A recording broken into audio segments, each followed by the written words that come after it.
Good morning प्यारे बच्चों। यह किताब कक्षा 2 की हिंदी व्याकरण की किताब है जिसका नाम है व्याकरण कौशल। आज हम पढ़ेंगे पाठ 1 भाषा तथा इसके रूप। इसके अंतर्गत हम भाषा का अर्थ, भाषा के रूप, बोली, भाषा और बोली में अंतर, इन चीजों का अध्ययन करेंगे। भाषा का अर्थ। भाषा का अर्थ है बोलना। आप सुबह से शाम तक परिवार में या स्कूल में कुछ न कुछ बोलते रहते हैं। क्या आप जानते हैं कि आप बोलते क्यों हैं? अपनी बात को दूसरों तक पहुंचाने के लिए तथा दूसरों की बात सुनने के लिए आप बोलते हैं। जैसे कि चित्र के माध्यम से बताया गया है, यहाँ पे 3 बच्चे आपस में बातें कर रहे हैं। पहला, आज मेरे चाचा जी आने वाले हैं। दूसरा कहता है, तुम्हारे चाचा जी कहाँ रहते हैं? और लड़की कहती है, तुम्हारे चाचा जी क्या करते हैं? यहाँ स्कूल के 3 बच्चे आपस में बात कर रहे हैं। वे बोलकर अपने मन की बात को दूसरों को समझा रहे हैं और दूसरों की बातों को सुनकर समझ रहे हैं। यही भाषा है। अतः भाषा की परिभाषा: भाषा बोलकर, सुनकर, लिखकर या पढ़कर अपनी बात को दूसरों को समझाना तथा दूसरों की बात को समझना ही भाषा कहलाती है। भाषा के रूप। भाषा के निम्नलिखित 2 रूप होते हैं, लिखित और मौखिक। लिखित भाषा और मौखिक भाषा। नंबर 1, मौखिक भाषा। बोलना, सुनना और समझना ही मौखिक भाषा कहलाती है। जैसे कि आप इन चित्रों के माध्यम से जो आपकी किताब में दिए गए हैं, देख रहे हैं कि चीनू टेलीफोन पर बोलकर अपनी बात अपने नाना जी को समझा रहा है। नाना जी सुनकर उसकी बातें समझ रहे हैं। यह भाषा का मौखिक रूप है।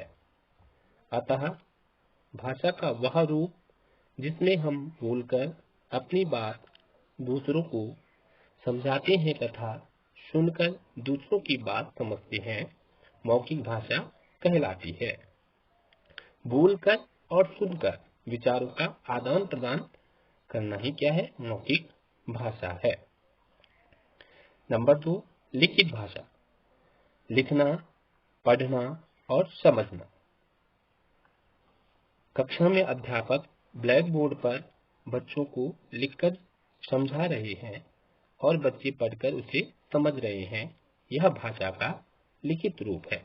जैसा कि आप इस चित्र के माध्यम से जो आपकी किताब पर दिया गया है उसके माध्यम से देख पा रहे हैं कि अध्यापक द्वारा ब्लैक बोर्ड पर भाषा के 2 रूप हैं, मौखिक भाषा और लिखित भाषा, ये लिखकर बच्चों को समझाया जा रहा है और बच्चे उस चीज को देखकर समझ रहे हैं।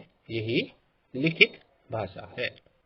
अतः लिखित भाषा की परिभाषा: भाषा का वह रूप जिसमें हम लिखकर अपनी बात दूसरों को समझाते हैं तथा पढ़कर दूसरों की बात समझते हैं, लिखित भाषा कहलाती है। जैसे अखबार, पत्र, किताब, ये सभी लिखित भाषा के उदाहरण हैं। हमारे देश में अनेक भाषाएं बोली जाती हैं। हिंदी हमारी राष्ट्रभाषा है। हमारे संविधान में 22 भाषाओं को मान्यता प्रदान की गई है, जिसमें हिंदी के अतिरिक्त अंग्रेजी, तमिल, तेलुगु, कन्नड़, उर्दू, मलयालम आदि भाषाएं हैं। याद रखें, 14 सितंबर सन 1959, 14 सितंबर सन 1959 को संविधान सभा ने हिंदी को राष्ट्रभाषा घोषित किया। इसलिए इस दिन को हम हिंदी दिवस के रूप में भी मनाते हैं। प्यारे बच्चों, अब हम प्रश्न अभ्यास करेंगे। यहाँ पे जो प्रश्न पूछे गए हैं वो प्रश्न इसी पाठ से आधारित हैं जितना हमने अभी तक पढ़ा। ये आपके लिए गृह कार्य है। प्रश्न संख्या 3 है, सही कथन पर सही तथा गलत कथन पर गलत का निशान या चिन्ह लगाइए। जो कथन सही है उसके आगे सही और जो गलत है उसके आगे गलत का चिन्ह लगाना है या सही और गलत लिखना है। का है, भाषा को कान से पढ़ा जाता है। यह कथन सही है तो इसके आगे सही लिखेंगे और गलत है तो गलत लिखेंगे। खा है, भाषा के 4 रूप होते हैं। यह कथन सही है तो सही लिखेंगे और गलत है तो गलत लिखेंगे। गा है, हिंदी हमारे देश की राष्ट्रभाषा है। यह कथन सही है तो सही लिखेंगे और गलत है तो गलत लिखेंगे। घा, अपनी आपसी बोलचाल की भाषा बोली कहलाती है। यह कथन सही है तो सही लिखेंगे और गलत है तो गलत लिखेंगे। प्रश्न संख्या 4 है, नीचे दिए गए शब्दों की सहायता से रिक्त स्थान भरिए। यहाँ नीचे कुछ शब्द दिए गए हैं। इन शब्दों की सहायता से आपको नीचे दिए गए रिक्त स्थानों की पूर्ति करनी है। का है, हम डॉट डॉट अपनी बात दूसरों को समझाते हैं। तो हम कैसे अपनी बात को दूसरों को समझाते हैं, इनमें से एक शब्द जो सही है वो छांटकर आपको रिक्त स्थान में लिखना है। खा, हमारे देश में डॉट डॉट भाषाएं बोली जाती हैं। तो हमारे देश में डॉट डॉट कितनी भाषाएं बोली जाती हैं, इनमें से जो सही शब्द है उसे छांटकर आपको रिक्त स्थान में लिखना है। गा, भाषा के डॉट डॉट रूप होते हैं। भाषा के कितने रूप होते हैं, सही शब्द को चुनकर आपको रिक्त स्थान में लिखना है। घा है, डॉट डॉट को हम हिंदी दिवस मनाते हैं। तो कब हम हिंदी दिवस मनाते हैं, जहाँ पे रिक्त स्थान है वहाँ आपको सही शब्द छांटकर उस जगह पर लिखना है।